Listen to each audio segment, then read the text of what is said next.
My mother's name was Amanda, and we'd been living alone together for quite a while. My father had run off with a lover when I was still very young. Since then, my mother hadn't let any other men get close. She feared being deceived again. I didn't remember my father and was used to life with just my mom. She filled the roles of both parents for me. Amanda was a strong woman balancing everything from raising me to building her career. Eventually, she started her own business, which soon thrived. She sold electronics, and she was quite good at it. I had a comfortable life and never lacked for anything. Plus, I wasn't deprived of love and attention. And my mother did everything she could for me, and I wanted nothing more than for her to find happiness. I could tell she missed the support of a partner, and she deserved that happiness. Then the opportunity finally arose. Amanda began seeing Jack, her business partner. Jack commanded respect. He was hardworking, just like my mother, and clearly adored her. Jack had a son, Stephen, who was already 20. He was a striking guy, but things between us were complicated. It was especially hard when Amanda and Jack moved in together, and we all started living in our house. Stephen was the complete opposite of his father. An uninhibited guy who only seemed interested in girls. He constantly bragged to his friends about the number of girlfriends he'd had, and I found it revolting. Soon, I began to notice strange glances from him in my direction. Once he grabbed my diary without asking, the one where I wrote about my thoughts and feelings. From it, he discovered that I'd never been intimate with anyone. He found this hilarious and started teasing me, laughing. To him, it was unimaginable that I was already 18 and had never slept with anyone. My mother had always protected me from meaningless relationships.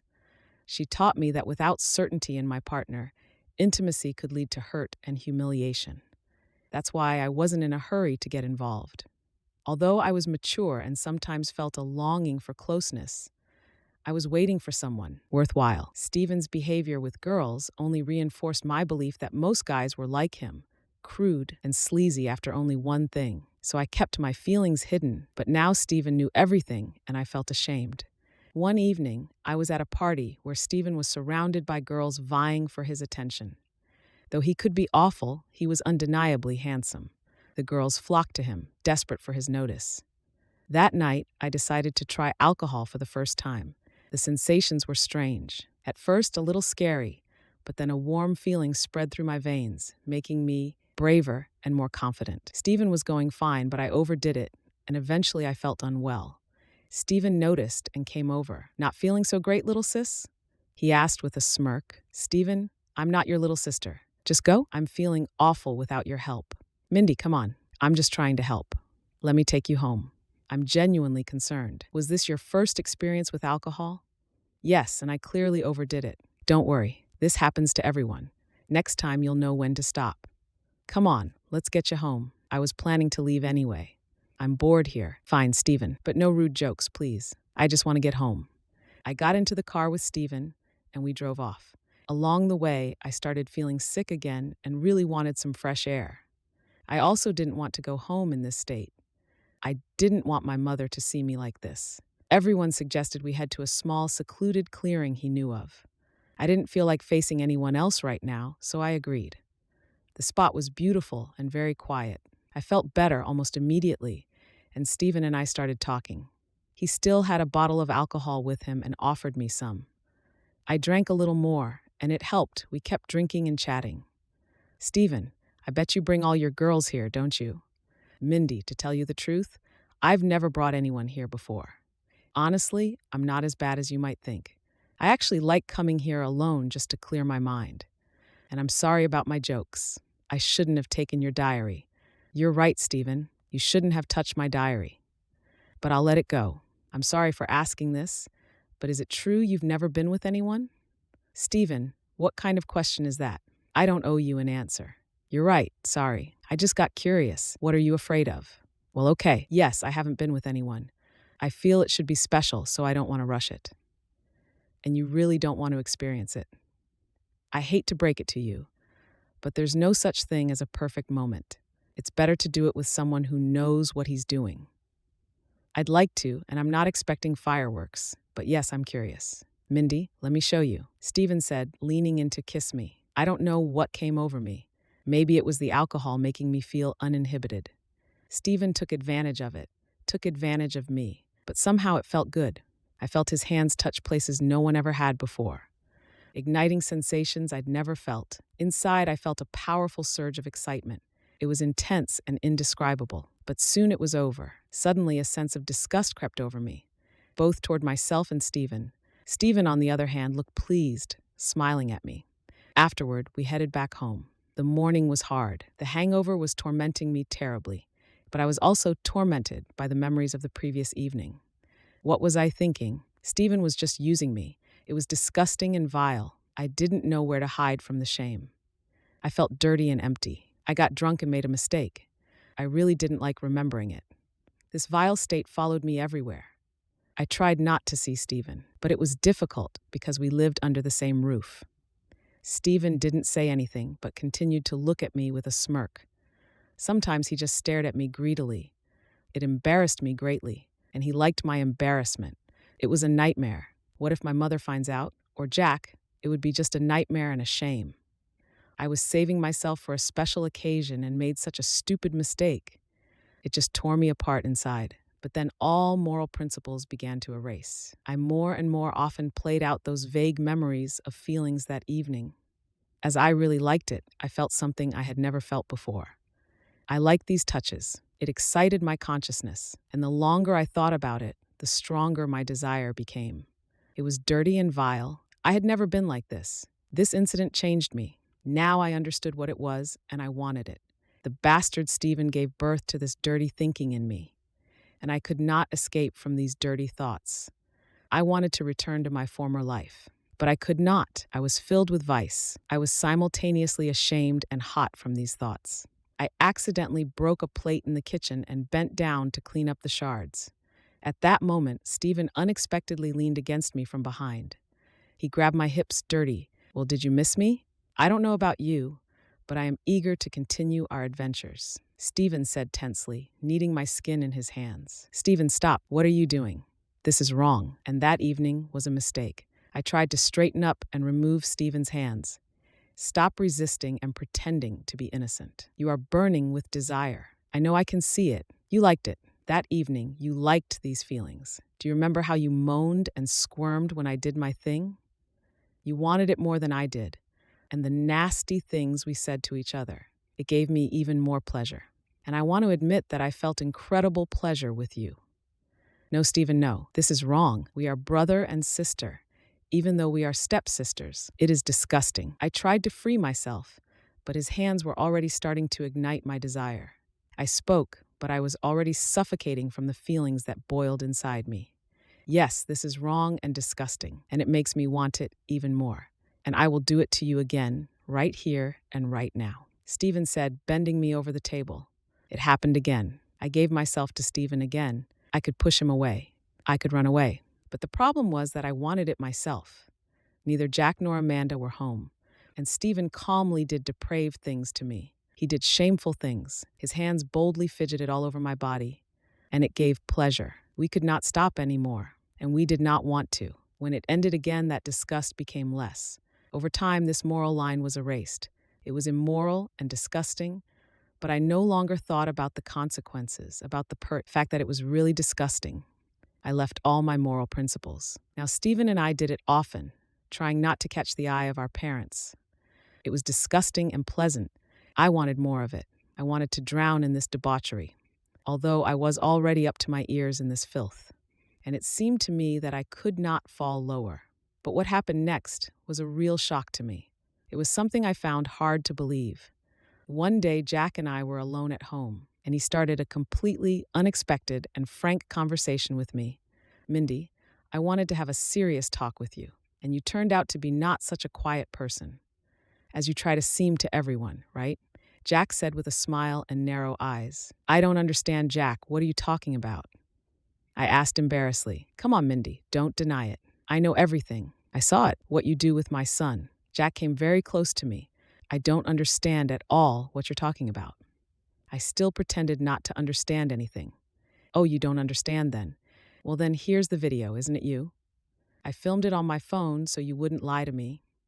Jack showed me a lewd video of me. Jack, I'm sorry, this is a mistake. I screamed. Yes, you really did something wrong. This shouldn't have happened. Let's see what your mother will say about this. I don't want to upset her, but she needs to know the truth. No, Jack, no. Please don't. My mother mustn't know about this. It would be a nightmare. I'll do whatever you want. Just don't show it to her. Okay, Mindy, then take off your clothes. Jack ordered me unexpectedly. What? I asked, surprised and excited. You heard everything perfectly well. Please me, and I'll think about it. Maybe then I won't tell your mother anything. Jack, this is disgusting. You're with my mother. This is a terrible perversion. Are you crazy? Girl, you won't get a second chance. Quickly take off your clothes, and I advise you to try to make me happy. If you do everything right, I won't tell your mother anything. I was shocked. Jack had me stumped. I certainly didn't expect that. He wanted to use me, but I was so afraid that my mother would find out. I started to undress, and then I started to please Jack dirty. I felt disgusted, but I kept doing it. I had no other choice. At least that's what I thought at that moment. Jack was using me. He and his son continue their dirty actions with me. Jack was blackmailing me, and Stephen was working with me just as aggressively. I didn't understand at all what a dirty creature I was turning into. I was already starting to like doing this with Jack. This pleasure was now constantly in my blood. I pleased them both, losing the last drops of conscience. These perverts once made me agree to do it with both of them. Once, Jack was in front and Stephen was behind. They did very dirty things to me, and I enjoyed it. They did it to me right in my mother's bedroom. And in this hot moment of passion, she came into our room. You dirty bitches. Creatures. I suspected that something was wrong here. But what? Are you crazy? I'm going to throw up, the mother said in shock when she saw this perverted picture. I wrapped myself in a blanket in fear and just stood there with my head down. These two heroes covered their groins and stupidly looked at the mother, who was burning with hatred and anger. Damn bastards. Sweet guys. Jack, how could you do this to my daughter? And you too, Stephen, you little bastard. You need to cut something off between your legs. Amanda screamed and ran to the kitchen. Jack and Stephen tried to run away, but the mother quickly returned with a kitchen cleaver. It was terribly scary. Amanda's eyes were full of anger and madness. Jack pressed himself against the wall in fear, and his mother threw a cleaver at him, which stuck in the wall between Jack's legs, slightly scratching his groin. Another half a centimeter, and Jack would have lost his junk. He was incredibly lucky because his mother wanted to kill him and was hardly afraid of where this cleaver could hit. So it was an accident that the cleaver did not pierce Jack. Jack cried and shook all over, then ran naked into the street. He screamed like crazy, attracting people's attention. Stephen also ran, but fell and broke his nose. He also ran out of the house, naked and bloody. Mother grabbed me by the hair and dragged me into the bathroom. I screamed in pain, Mother screamed and slapped me along the way. Then she threw me on the bathroom floor. Wash yourself, dirty creature. You will wash here until the morning. Wash off all this dirt thoroughly, said Mother, and lock the door. And I really got into the shower and started washing myself. At that moment, it was as if I had an epiphany. Mother's kicks had awakened me. My conscience made me look at myself with great disgust. I cried and almost scrubbed my body with a brush until it bled. I really wanted to wash off all this shit. I was terribly guilty, and Mother didn't really talk to me. But now she didn't take her eyes off me. I was busy with school, no more fun and parties. And I was glad of such a punishment because everything could have been much worse. Like what happened with Jack and Stephen. Mother had long noticed Jack's dirty play at work. She was shocked, but pretended not to suspect anything to protect herself from problems. Jack replaced quality equipment for sale with fakes. He made fake documents, passports for this equipment, and at the same time, he put a lot of money in his pocket. But Amanda collected evidence and sent Jack to jail. He will now sit there for a very long time, and now they will use him. As for Stephen, he drank himself to death and turned into a feeble-minded homeless person who collected bottles and begged for alms. He sank to the very bottom and stayed there. There was nothing left of his former self. It was almost impossible to recognize him.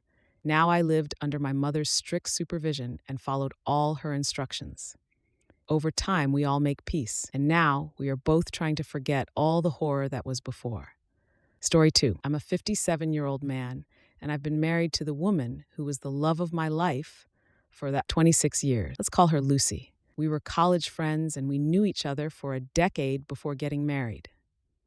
During those 10 years, we spent 2 years as friends, a year of me pursuing her, and the remaining 7 years dating. There were even a few years of long distance in those 7 years when we lived in different cities for work reasons. Our relationship endured the challenge of time and distance. Lucy wasn't just my wife and the mother of my children. She was also my closest friend since college. She understood me like no one else. That's why her betrayal shattered me. About a week ago, Lucy and I attended our college reunion. Our college holds a reunion every year for the classes that graduated 35 years ago. This is a big event with singers and celebrities performing. Alumni eagerly anticipate each year. This year, it was our class's turn to shine. We and our fellow classmates were excited to reconnect and see how we had all changed over the years. Lucy and I were particularly thrilled because we were one of the few college couples who had married and stayed together for so long. We walked into the event eager to show off our strong relationship. Little did I know that I was walking into a trap of my own making. We were having a wonderful time reconnecting with some of our dearest friends after many years. We felt like the best moments of our lives until someone approached us. We'll call him Rick. Rick had always been an admirer of Lucy, and everyone in our class was aware of his deep affection for her. Lucy was one of the brightest students in our class, and like any other attractive woman, she had her share of admirers in college. Yes, I was one of them too. However, Rick was not the type to just flirt, take a chance, and move on if the girl wasn't interested. He was the persistent type. He pursued Lucy throughout college and beyond. He didn't give up, even though he knew she was dating and in love with me. I've always been a secure partner and didn't let his advances affect our relationship. Rick, along with everyone else, knew that Lucy was way out of his league, but he never stopped trying. I remember when Rick found out that Lucy had married me. He actually texted me and claimed that Lucy had made a mistake. He went on to say that he hoped I would care for her as much as he would have. Lucy and I simply laughed at his childishness and romantic notions. We hadn't heard from him or spoken to him since that day until the day of the reunion, when Rick approached us. We thought he would have moved on by now, considering it had been 35 years since college and 26 years since our marriage. However, to our surprise, he was still fixated on Lucy. He greeted all of us with hugs, and we reciprocated. However, Lucy opted to shake hands with him because his intense gaze made her uncomfortable. He took a seat across from Lucy and gave her an odd and intense stare, which didn't go unnoticed by anyone. I couldn't help but ask if he had brought his family to the reunion party. He replied that he was single. He mentioned that he had been briefly married in his 40s, but had gotten divorced. I expressed my sympathy, saying, "I'm sorry to hear that," to which he responded dramatically, "Well, yes, you should be sorry. You stole my love," followed by a burst of hysterical laughter. If I were in my 30s, I might have considered physically confronting him. But as we're approaching our 60s, such things no longer hold much importance. Besides, Rick isn't the intimidating type. He's more of a sleazy loudmouth guy you wouldn't pick for sports. Even though everyone heard his joke, no one responded, and you could feel others becoming uncomfortable, so we mostly brushed it off. However, Lucy became noticeably quiet. Nancy and I, Nancy being our close friend from college, took Lucy aside. We tried to lift her spirits, encouraging her to forget about the troublemaker and enjoy the rest of the evening. Knowing that Lucy tends to overthink things, we both attempted to ease her mind. Finally, Rick approached us out of the blue. I suspect he had been keeping an eye on us all along.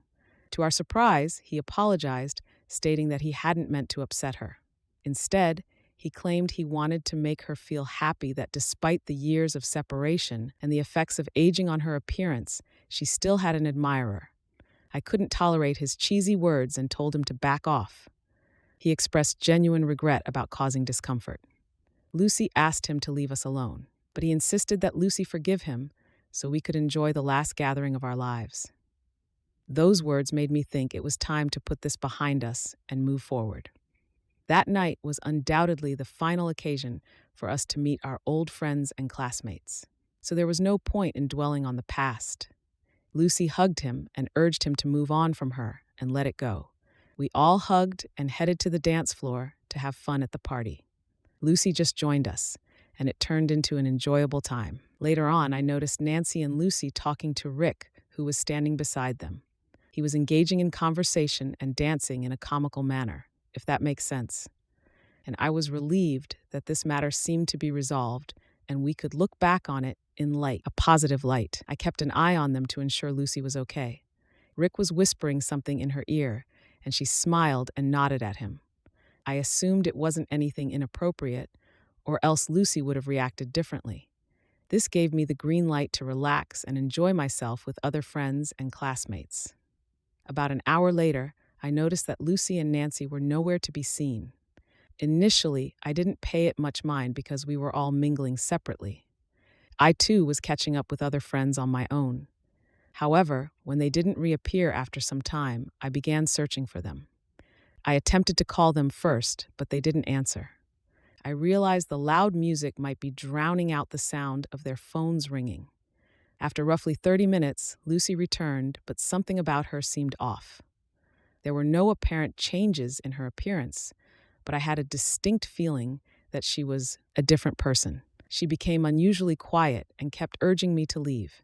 Nancy joined us shortly afterward, but Lucy and Nancy didn't exchange a single word throughout the night. I assumed they had argued about something because they avoided making eye contact. I repeatedly asked Lucy why she seemed irritated and wanted to leave early, but she remained silent. I wanted to stay until the end of the party, but Lucy insisted we leave early. Lucy remained silent throughout the entire journey back home, which lasted over an hour. I kept inquiring if she was okay, and she replied that she was just tired and needed rest. She left me feeling uneasy because she's usually the one brimming with energy, and seeing her upset without knowing the reason worried me.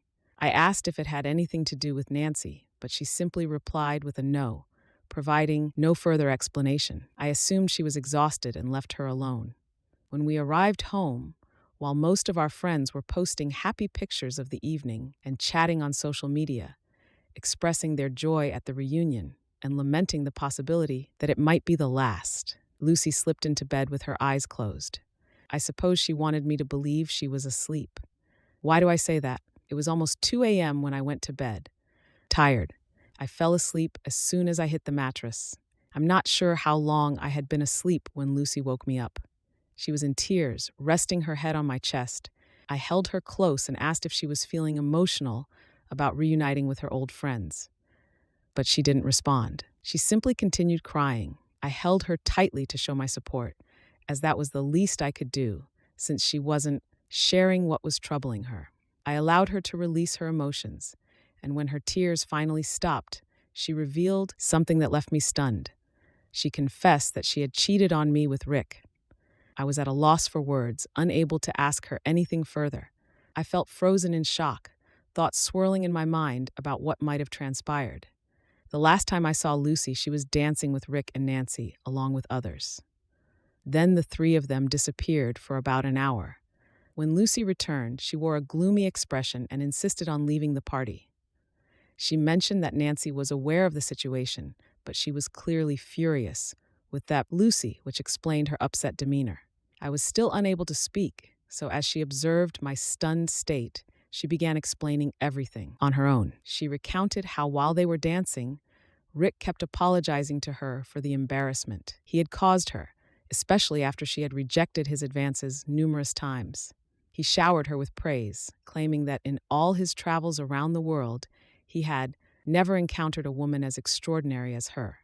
Lucy explained that she began to believe his compliments and fell for his apparent sincerity. He asked her if she would go for a walk with him, initially declining, but he persisted, insisting it would be their last encounter, and she deserved to know his true feelings for her. She wanted to hear what he had to say, so she agreed to accompany him for a walk on the Deptford College lawn, seeking the peace and quiet. While on the lawn, Rick openly expressed his feelings, proclaiming his lifelong love for her and describing her as the most incredible woman on earth. She recounted various things he said, but the essence was the same. Lucy admitted that she was intoxicated and foolishly succumbed to his words. He began holding her hand while they walked, and in that moment, Lucy felt an immense burden of tension lifting from her shoulders, making her feel strangely comfortable. I won't delve into further explicit details of what she shared with me about what happened, but she told me everything, absolutely everything. She even mentioned that her guilty conscience kicked in when they were in the middle of the act and she pushed him away. My mind was in a daze and my body felt numb. She nudged me, seeking some reaction, but I remained silent. I asked her to give me a moment. She continued crying and apologizing. Eventually, I told her to go to sleep, and we would discuss the matter in the morning. She held on to me tightly, expressing her fear of losing me. I simply closed my eyes and lay there, replaying the situation in my mind repeatedly. I was reflecting on the events until I distinctly recalled something that struck me as odd. Rick gave me a strange, unsettling grin after Lucy returned from their makeout session. Although I didn't pay much attention to it at the time, I suppose that was his triumphant smile signifying that he had finally won her over. With that realization, I felt a surge of anger and disgust welling up inside me. I was too restless for self-pity, and the thought of sharing the bed with her became unbearable. I noticed that she had fallen into a deep slumber after hours of crying. I quietly slipped out of bed, gathered my laptop, wallet, and other essentials into a backpack and left our home. I loved that woman. We had been married for 26 years, and I couldn't fathom a life without her. We had a family and children, but I couldn't stay. I knew her well, and if I had stayed until morning, she would have likely persuaded me against separation. So I checked into a hotel and blocked her number along with all her social media accounts. It was already sunrise by the time I managed to fall asleep. Around 8 o'clock or 9 a.m., my phone started ringing incessantly with calls from my children. Lucy and I have 2 kids, a 24-year-old son and a 21-year-old daughter. Both of them are in college and live on the same campus now. After reading numerous stories, I realized I made a hasty decision to ghost Lucy that very night. I should have planned more carefully for my next steps to maintain control of the situation. And I've come across stories where people pretended to act normal with their cheating partner while secretly plotting revenge and eventually exposing the affair. However, in my case, I couldn't have acted normally with Lucy after what she had done. She was not only my spouse, but also my closest friend, my better half in every sense. Even if I had attempted to deceive her, she would have seen through it immediately, and I couldn't bear to pretend in front of her. The idea of Lucy cheating on me was the last thing I ever expected, so I had never devised a plan for how to handle such a situation. So when my children called me, I had no strategy for what to say, but I needed to speak to one of them before they went to the police to report me missing. I chose to call my son, who was typically more composed and mature than my daughter. I informed him that there was no gentle way to break the news other than to tell him that his mother had cheated on me the previous night with her former lover or admirer, stalker, or whatever you want to call him. I explained that I needed some time to process everything. He was taken aback to hear that his own mother had committed such an act. Additionally, he knew that we had a strong, loving family, and we had always maintained a great relationship. Now she had shattered that image. My children, as well as our relatives and friends, had always admired our close-knit, resilient, and proud family unit. He couldn't fathom the idea that his mother could do such a thing and kept insisting that there must be some misunderstanding. He repeatedly asked for the details and wanted everything explained in chronological order. However, I knew that going over all the details would shatter his spirit before he even had a chance to start his life. I expressed my wish that it were just a joke, but Mom had confessed her infidelity to me. He's 24 and has already experienced heartbreak, but I understand that this situation is taking a toll on him in a different way. I asked him to promise not to disclose this to anyone until I did. I sent a text to my daughter explaining that I was stressed about work-related issues and would be out of town for some time, which put an end to the phone calls.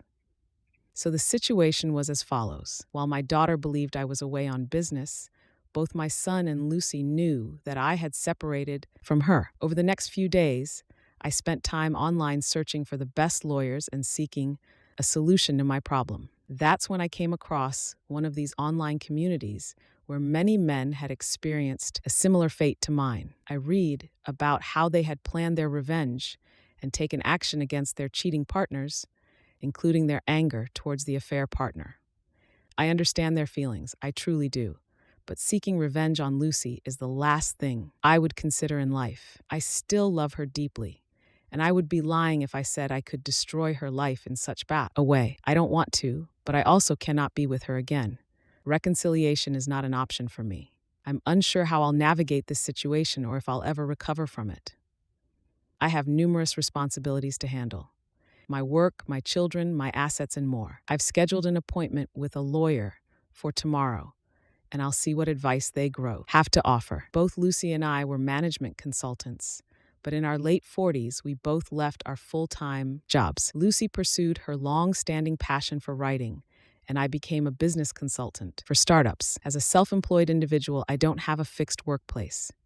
One of you mentioned concerns about Lucy potentially showing up at my workplace since I occasionally work from home or visit clients' offices. I consult for multiple clients simultaneously. So far, Lucy hasn't been able to locate me. As I mentioned earlier, I'm approaching 60, and we've been planning our retirement for a long time. We've been saving up to purchase a beach house in the countryside for our retirement years, with plans to buy it next year.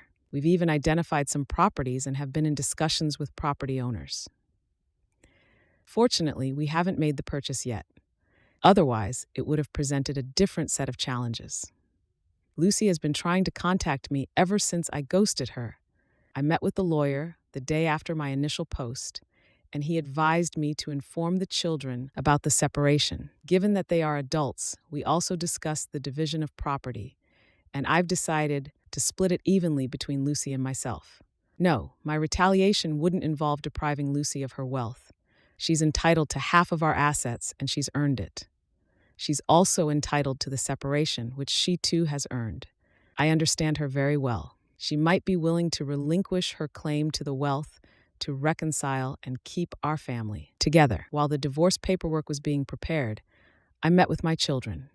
I asked my son to discreetly bring his sister to a restaurant without revealing that I would be there. He agreed. My daughter's reaction was intense. The moment she saw me, she bombarded me with questions. One of her questions was whether I was cheating on Mom, as she knew I had cut off contact with her. She was visibly upset, which pained me, but I had to remain strong for them and for what I was about to disclose. I calmed her down and reassured her that I wasn't involved with anyone else. Then gradually I disclosed the truth to them. Although my son was aware of it, he didn't know about my next steps. My daughter was devastated to learn that her mom had cheated on me. She had been living with Lucy for the past 15 days since I left the house. She hugged me and apologized for being angry with me. They both inquired if I could consider giving our marriage another chance. But I made it clear that I was pursuing a divorce. They both broke down emotionally. Witnessing their tears was heart-wrenching, but they understood my pain. They pledged to support me through this challenging period. I assured them that I was separating from their mom, not from them. Of course, my daughter informed me that Lucy had not been eating or sleeping properly. She's been oscillating between crying and nervously pacing while trying to reach me endlessly. She even drove to several of my clients' offices to inquire about my whereabouts.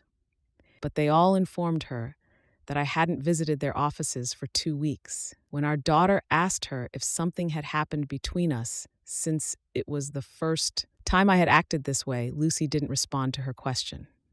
Instead, she continued to cry and moan while locking herself in her room. I requested my daughter to remain at home with her mom until our divorce is finalized. I can see their sorrow gradually transforming into anger when we discuss their mom. I can tell that they feel let down by her as well. I understand it. They've also suffered a loss. Our family is shattered and there's one person responsible for it. However, I don't want or need them to harbor hatred towards their mother.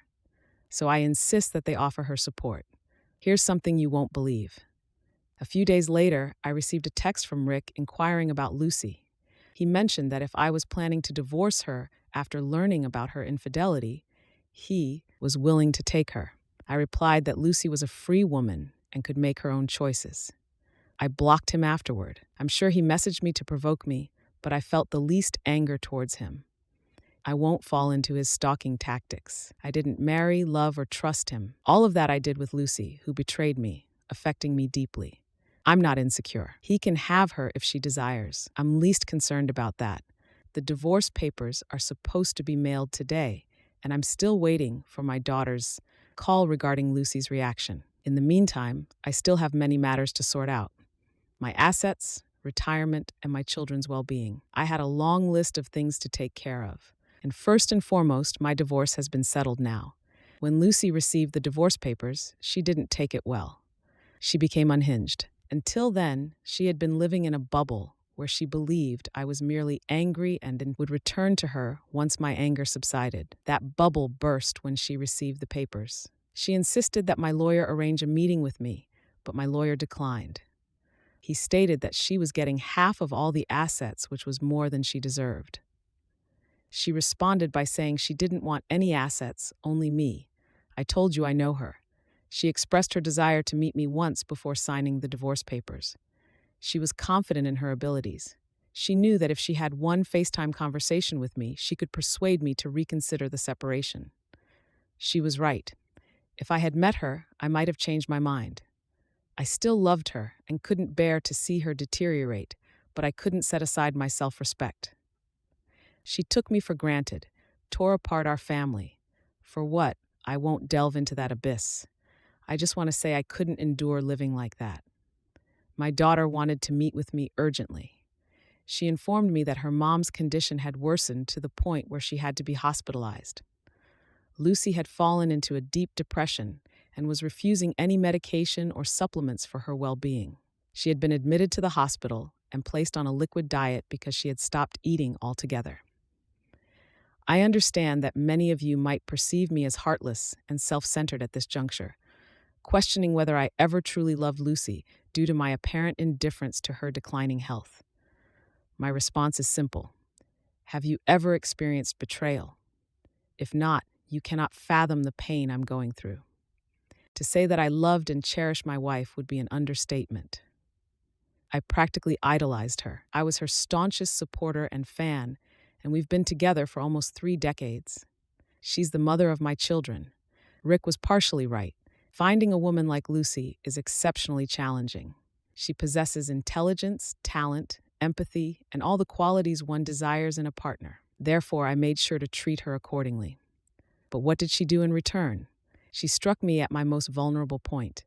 I never imagined in my wildest dreams that she would betray me, let alone with Rick. A few days after Lucy received the divorce papers, Nancy reached out to me. She asked about my well-being and inquired about Lucy. I informed her that we were going through a separation. She didn't appear surprised and mentioned that she knew the reason. Later, she called me. During our conversation, Nancy asked how I had discovered the affair. I explained that Lucy had confessed to it. She expressed her regrets and revealed that she had tried to warn Lucy about Rick.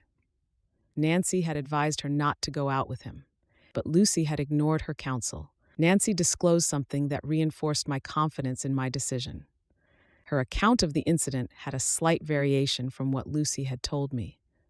According to Nancy, she and Lucy were happily dancing when Rick joined them and began making advances toward Lucy. He whispered in her ear, which Lucy claimed was an apology from Rick. Nancy was uncomfortable with Rick's advances and attempted to intervene. But she noticed that Lucy suddenly seemed to enjoy his company. When Rick proposed going for a walk, Lucy looked to Nancy for guidance. Nancy strongly opposed the idea as everyone knew how unsettling Rick could be. However, after some time, Lucy excused herself and went for a walk with Rick. Nancy wasn't too bothered by this because Lucy had also expressed interest in going with him. Nancy was having a good time with other friends when she realized Lucy hadn't returned. Concerned for Lucy's safety, she went out to search for them. Can you believe where she found them? In the changing room of the college swimming pool. But where did Lucy claim they were? Out on the lawn, Nancy revealed that she caught them in the act, and they only stopped when Lucy spotted Nancy approaching them. So it wasn't Lucy's guilty conscience that halted things. It was Nancy who interrupted them. Up until this point, I still held some pride in Lucy for owning up to her mistakes and confessing them to me promptly. It gave me a sense of closure despite her devastating betrayal. I believed her story that she got carried away because of alcohol, and her conscience stopped her. However, it became clear that Lucy didn't cheat because she was drunk. She did it because she wanted to. The college swimming pool was at least a 15-minute walk from where we were, and the changing rooms were deep inside the facility. You don't just end up there accidentally. It was a deliberate choice on her part. After sharing her side of the story, Nancy asked if I could see myself giving Lucy another chance to rebuild our relationship since Lucy had confessed and been completely honest about her mistakes. The thing is, Nancy didn't know that Lucy's version of the confession was different, and I didn't clarify or respond to her question. Despite Lucy's miserable condition, she had lied to me, and that's when I lost all respect for her. Meanwhile, my children informed me that Lucy's condition was deteriorating and she was on the brink of self-harm. Upon hearing this, I called Nancy and explained our previous conversation, where I had been told a different story by Lucy. I asked her to visit Lucy and have an open conversation with her. Lucy had been keeping her secret locked up, causing her immense suffering. I also instructed Nancy to inform Lucy that I was now aware of the actual truth of that night, and I had no intention of forgiving her or taking her back. It was in Lucy's best interest to prioritize her health, because I knew she was intentionally harming herself in hopes of reconciliation. After all, I know her, don't I? Nancy paid Lucy a visit and provided me with an update. While Lucy has not fully recovered from her weakness and depression, my daughter mentioned that she's doing considerably better. Additionally, Lucy has gone ahead and signed the divorce papers, which was a significant relief for me. My plan is to wrap up my pending work and embark on a solo journey. I've decided to abandon my previous idea of settling down in one place because that would drive me insane. I acknowledge that I haven't handled the situation as perfectly as some folks in this community who face similar circumstances, but I've done the best I could. Let's wait and see what the future holds. It's been a year since my last update. I wish I could say time has flown by, but it hasn't felt that way for me. I spent a few months in a motel and later rented a condo for a few more months until my divorce was finalized. As for my work, as I had planned, I gradually transitioned to clients with whom I could work remotely 100%. Regarding the money that Lucy and I had saved for our retirement home, she received 50% of it and I distributed the remaining 50%, which was my share evenly between my two adult children. I don't have a need for it, and they are responsible enough to put that money to good use. As for Lucy, she is still undergoing therapy. Nancy maintains regular contact with Lucy and occasionally checks in on me. She shared something surprising about Lucy that I never expected. Keep in mind that this information comes from Nancy, who is still supportive of Lucy. So take it with a grain of salt, but she has no reason to deceive me. Here's the revelation. Brace yourself. Despite my repeated claims that I know Lucy well, even after her infidelity, hearing this made me question whether I ever truly knew her. I always considered Lucy a strong woman with a resilient mind, but it seems that loneliness took a toll on her. Lucy began chatting with Rick, and he reciprocated by expressing his love for her until he learned about our divorce. Strangely, as soon as he found out, he started acting strangely and essentially ghosted her. Lucy was heartbroken to discover that Rick stopped communicating with her after she informed him about the divorce. She reminded him of his claims of love and desire to be with her. Despite everything, it turned out that he was merely flirting with Lucy for a casual, physical relationship which he got. He stated that he couldn't commit to a marriage or any emotional relationship with Lucy because she's such a strong-willed woman. For those who know Lucy, it's nearly unbelievable that she pleaded with Rick for a relationship. She couldn't have stooped lower because everyone knew Rick to be unsavory. Rick revealed his true intentions by admitting that he was only interested in a physical relationship. While Lucy sought emotional support, not just physical intimacy, he mentioned having a live-in partner and being content with that arrangement. It appears that all of his love and admiration were insincere. When Lucy and Rick had a disagreement, he concluded it with a hurtful remark. He indirectly taunted Lucy by suggesting that he had succeeded in deceiving her. He claimed that he thought Lucy was intelligent, yet he managed to trick her, implying that he was the cleverer of the two. This caused her to sink deeper into depression, as she had lost everything by falling for his deceitful lies. The last update I received about Lucy was a couple of weeks ago. My daughter had been staying with Lucy since I moved out of the house. She needed someone's company to help her cope with her depression. However, after living with her for a year, my daughter realized that she could no longer coexist with Mom as Lucy had become extremely difficult. Lucy, who was once emotionally resilient, has transformed into an insecure and erratic individual who constantly seeks the presence and attention of others. She has also become delusional and disoriented. Lucy has morphed into a controlling and possessive mother. She bombards my children with calls and messages.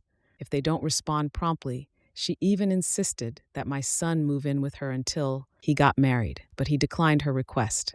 She has been pressuring my daughter to spend time at home instead of going out with friends or taking vacations. My children are no longer kids. They are adults now and can't be restricted. Whenever my daughter tried to address Lucy's intrusive behavior, Lucy would break down and express her fear of losing them, especially after losing me. My children reassured her that they had no intention of abandoning her and were doing their best to help her cope with her depression. However, they warned her that if she continued to be so controlling, they might have to reconsider. This led to heated arguments with the children, accusing her of not supporting them during their most challenging times. This behavior is unfamiliar to me, and my children are equally perplexed by it.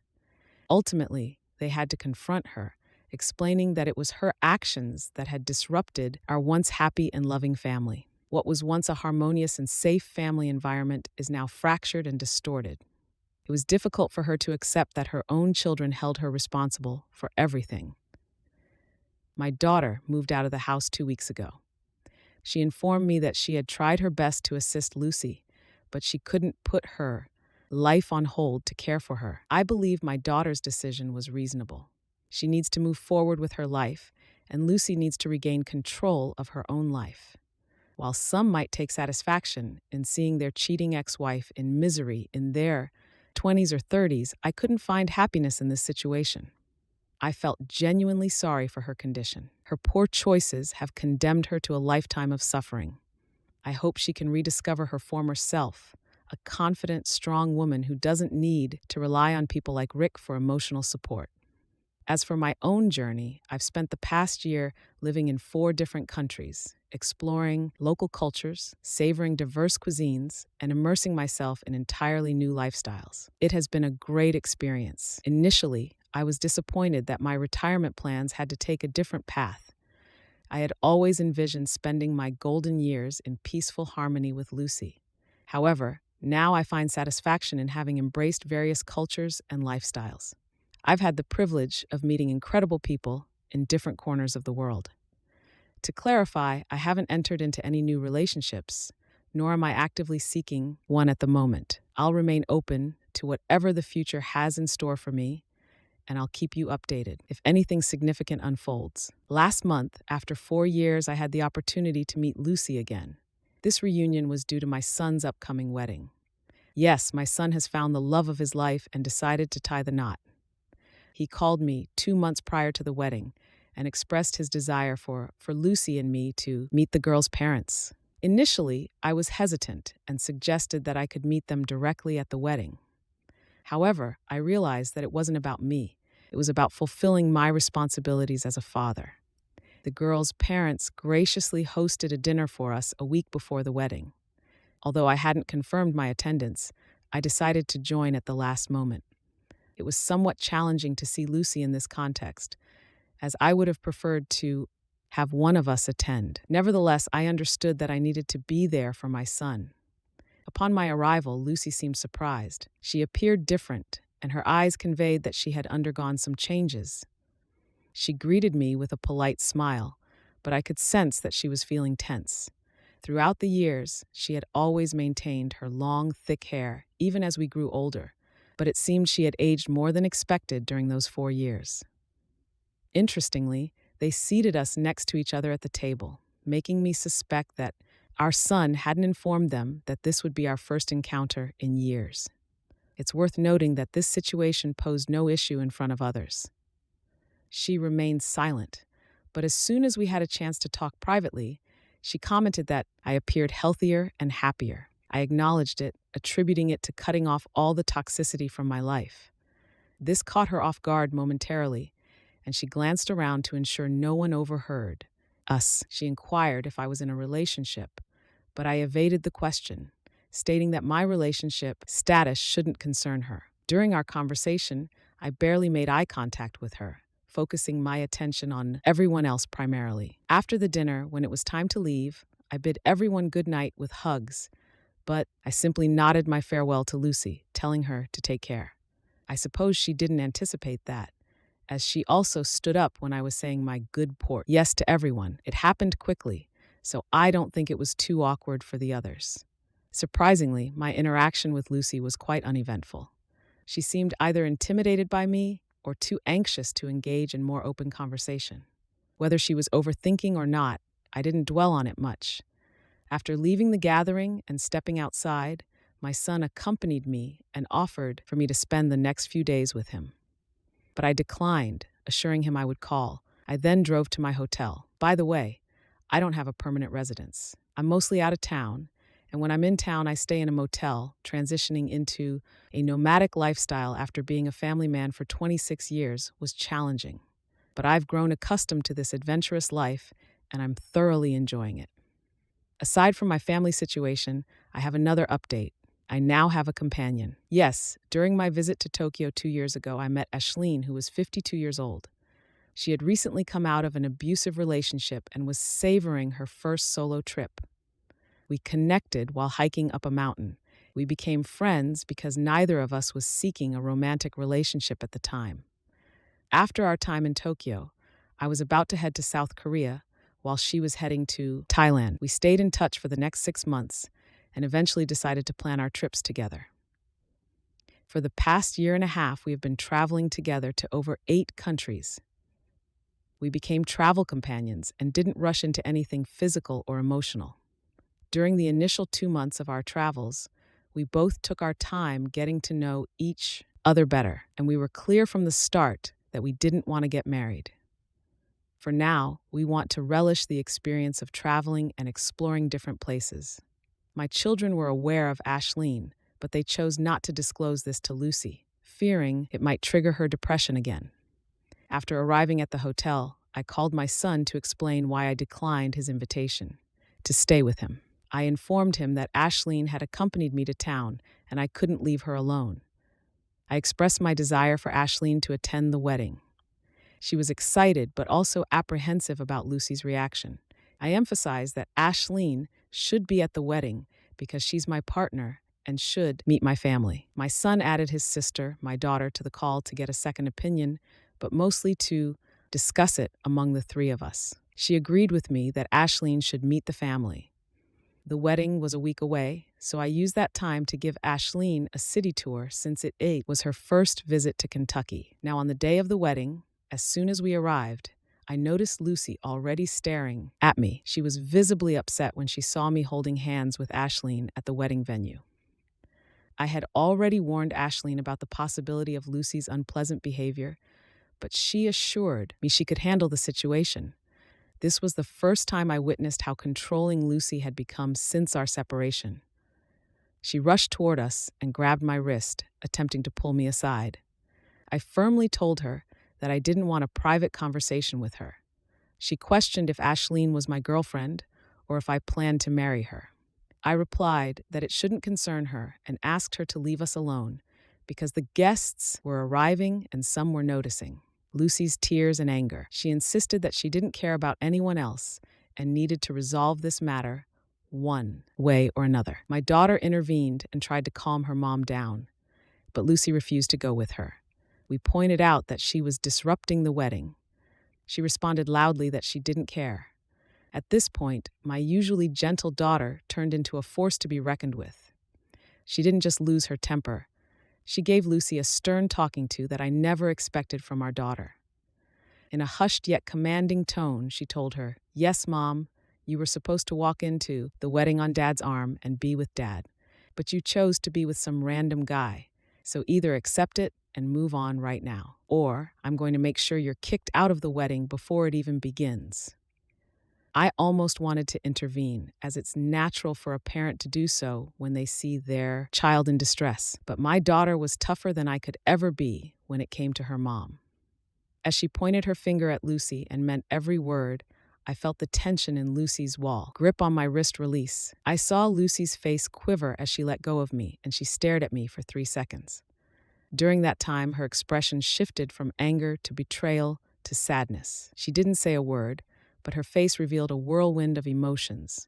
After this, Lucy walked away. Needless to say, she didn't introduce herself to Ashleen on a positive note. My daughter apologized to Ashleen, who then hugged us. I reassured her that there was no need to apologize. My daughter is strong, and I'm proud of her. I could see that my daughter was emotional when she said, "It's on her. Dad, we've suffered enough. She needs to move on or leave you alone." Lucy had made everyone's life miserable, yet she had expected sympathy and care from some friends over the years. My children don't have a family home to gather in for special occasions, and I acknowledge my responsibility for that. It's that. During the rest of the wedding, Lucy grew increasingly upset that our children were supportive of me. She either stood in a corner or appeared more excluded than a mother of the groom should be. She didn't even join us for the family photo. Nancy called me a few days ago and mentioned that Lucy had taken this as a blow to her ego, seeing me move on in life so quickly while she remains single. I told Nancy that my children and I are done with Lucy's drama and she's on her own. She can do as she pleases. I just want to enjoy the remaining years of my life in peace. I'm considering staying closer to my kids and providing them with a family home to gather peacefully. Even though they're grown up, this wedding made me realize that a new stage of life is approaching, and I might become a grandparent. However, I won't be sharing that with Lucy, and I'm perfectly fine with that. We'll see if Ashleen is willing when the time comes. I want to express my gratitude for the advice and the genuine experiences shared by some of you. I wish you all to remain loyal and true to your spouses. If not for yourselves or your partners, do it for your children. Life is good, and there's always more to enjoy. Take care.